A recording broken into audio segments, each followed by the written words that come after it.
योगिनी एकादशी। युधिष्ठिर ने पूछा, वासुदेव, आषाढ़ के कृष्ण पक्ष में जो एकादशी होती है उसका क्या नाम है? कृपया उसका वर्णन कीजिए। भगवान श्री कृष्ण बोले, नृपश्रेष्ठ, आषाढ़ के कृष्ण पक्ष की एकादशी का नाम योगिनी है। यह बड़े बड़े पातकों का नाश करने वाली है। संसार सागर में डूबे हुए प्राणियों के लिए यह सनातन नौका के समान है। अलकापुरी के राजाधिराज कुबेर सदा भगवान शिव की भक्ति में तत्पर रहने वाले हैं। उनका हेममाली नामक एक यक्ष सेवक था जो पूजा के लिए फूल लाया करता था। हेममाली की पत्नी का नाम विशालाक्षी था। वह यक्ष कामपाश में आबद्ध होकर सदा अपनी पत्नी में आसक्त रहता था। एक दिन हेममाली मानसरोवर से फूल लाकर अपने घर में ही ठहर गया और पत्नी के प्रेम पाश में खोया रह गया। अतः कुबेर के भवन में न जा सका। इधर कुबेर मंदिर में बैठकर शिव का पूजन कर रहे थे। उन्होंने दोपहर तक फूल आने की प्रतीक्षा की। जब पूजा का समय व्यतीत हो गया तो यक्षराज ने कुपित होकर सेवकों से कहा, यक्षों, दुरात्मा हेममाली क्यों नहीं आ रहा है? यक्षों ने कहा, राजन, वह तो पत्नी की कामना में आसक्त हो घर में ही रमण कर रहा है। यह सुनकर कुबेर क्रोध से भर गए और तुरंत ही हेममाली को बुलवाया।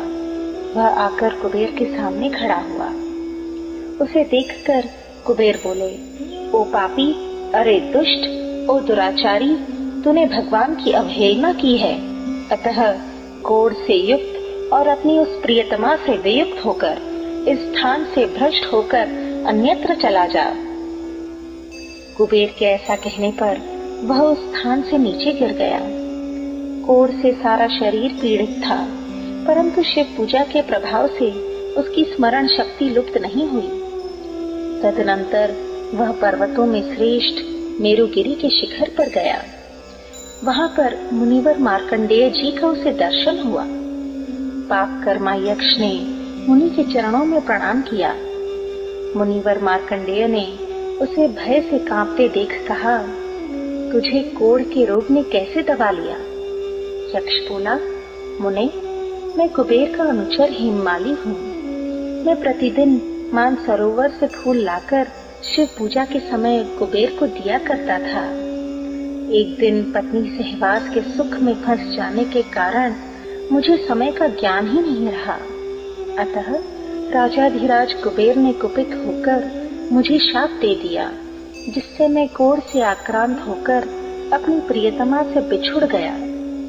मुनि श्रेष्ठ, संतों का चित्त स्वभावतः परोपकार में लगा रहता है। यह जानकर मुझ अपराधी को कर्तव्य का उपदेश दीजिए।